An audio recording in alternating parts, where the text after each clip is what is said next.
A plaque at the entrance to Robben Island highlights a quote from its most famous inmate, prisoner 4664. He said, "It is said that no one truly knows a nation until one has been inside its jails. A nation should not be judged by how it treats its highest citizens, but its lowest ones." Nelson Mandela's words ring like a death knell over the state of Israel today. The bodies of 345 Palestinians who disappeared when Israel invaded Gaza 2 years ago have now been returned to Nasser Hospital in Khan Yunis. They're so disfigured that only 99 of them have been identified so far. Maha Husseini, who's reported 4 Middle East die from Gaza throughout the war, detailed the anguish identification process undertaken by relatives and forensic doctors who don't have the equipment needed to find out how these victims died. When Mohammed Aish Ramadan identified the remains of his brother Ahmed, who went missing on the first day of the war, he found that the body was burned with 6 or 7 bullet holes and a vertical incision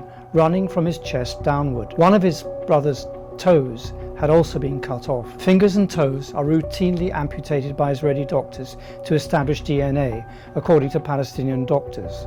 Although they lack the necessary tools to confirm whether any of Ahmed's organs were missing, the marks found on his body strongly suggest that he was used as an organ bank. Other bodies show clear signs of torture. Zainab Ismail Shabbat from Beit Hanun in northern Gaza Strip found that her 34-year-old missing brother Mahmoud had his index finger severed while his hands were tied behind his back, and the marks of metal restraints left dents in his feet.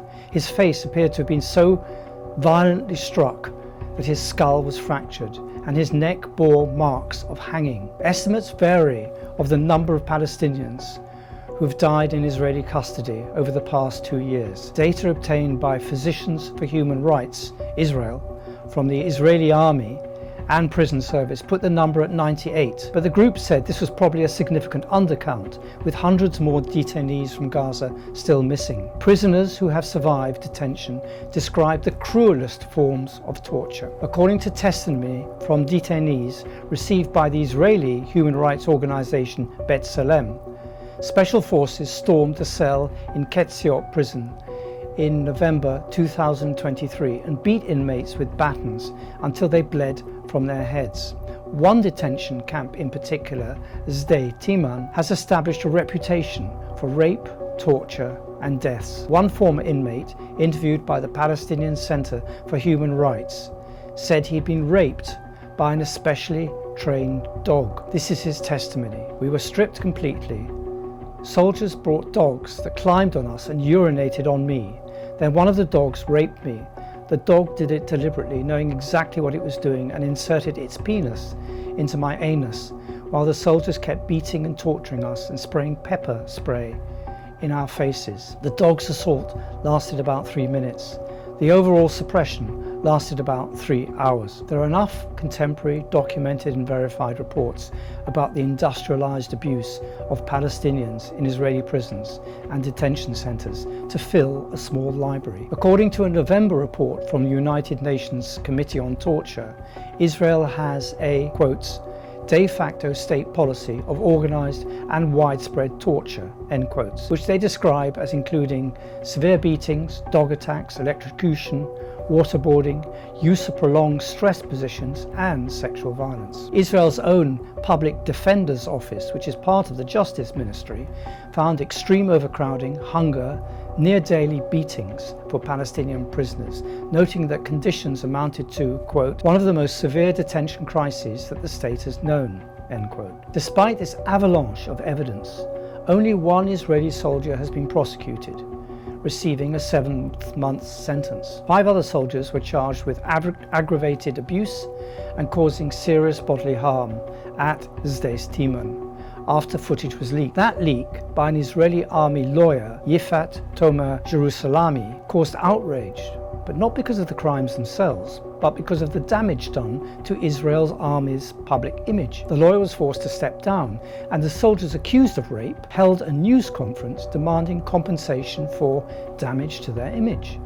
The accused soldiers said outside the High Court, wearing balaclavas, that they were still free and declared, "We will prevail." The Israeli Prime Minister Benjamin Netanyahu refused to denounce the assault. Instead, he called the leak the most severe propaganda attack that the State of Israel has experienced since its establishment. Around 1 million Palestinians have been arrested by Israeli forces since 1967, including 17,000 women and girls and 50,000 children, the Commission on Detainees and Ex-Detainees Affairs reported in 2021. That is 1 in 7 of the Palestinian population. Meanwhile, the number of Palestinians in Israeli prisons has been steadily growing. Advocacy groups put the number at 9,250 in November. Of those, more than 3,300 were administrative detainees, held without charge or any form of due process. To call these detainees prisoners is stretching the meaning of the word. They are hostages taken by Israel every night in raids. Itamar Ben-Gvir, the National Security Minister, has made a point of making life hell for Palestinian prisoners. He reduced rations to starvation levels and denounced the High Court ruling against that by questioning whether the judges were really judges of Israel. Gvir is now pushing a bill through the Knesset to impose the death penalty for terrorists acting against the state. This form of words is chosen to exclude Jews, because in his mind, terrorism is only committed by Arabs. Israel abolished the death penalty for murder in 1954, but capital punishment remained on the books for crimes related to the Holocaust and genocide. Israel has executed only one person in its history, Adolf Eichmann, the architect of the Holocaust, in 1962. The death penalty was retained for military courts in the occupied West Bank, but was never used. This was often debated, and the heads of the Shin Bet and the army regularly argued against it. Today, all the brakes are off. The Shin Bet is now led by a religious Zionist, Major General David Zini, who supports the bill. And Ben-Gvir's rise to executive power has transformed the landscape. As it was in South Africa, Israeli prisons also contain the key Palestinian leaders who could negotiate an end to this conflict. There is Marwan Barghouti, a senior Fatah leader serving 5 life sentences, who is popular enough to replace Mahmoud Abbas as president. With him is Abdullah Barghouti, a Hamas military leader serving 67 life sentences. An international campaign has been launched to free Barghouti on the same principle that led to Mandela's release, which was a central demand of the anti-apartheid movement. As Mandela himself stated, only free men can negotiate.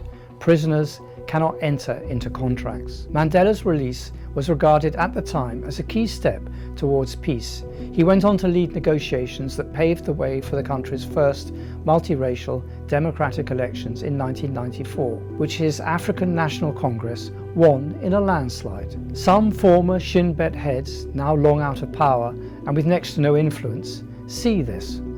But the direction Israel is taking under Netanyahu and Ben-Gvir is plunging the state into a permanent war with both the Palestinians and its regional neighbours. If the international community wants to stop this conflict now, before it escalates even further, a release of all Palestinian prisoners should become the central demand of a global boycott and divestment campaign. A red ribbon campaign has been launched demanding the release of all Palestinian prisoners in custody. Every political party in Britain should be challenged to support this, not least the Labour Party. The men and women who organise, conduct and rejoice in the daily beatings, rapes, electrocutions, torture and deaths in custody should have the same trial that Eichmann was given, because they are truly his sons and heirs.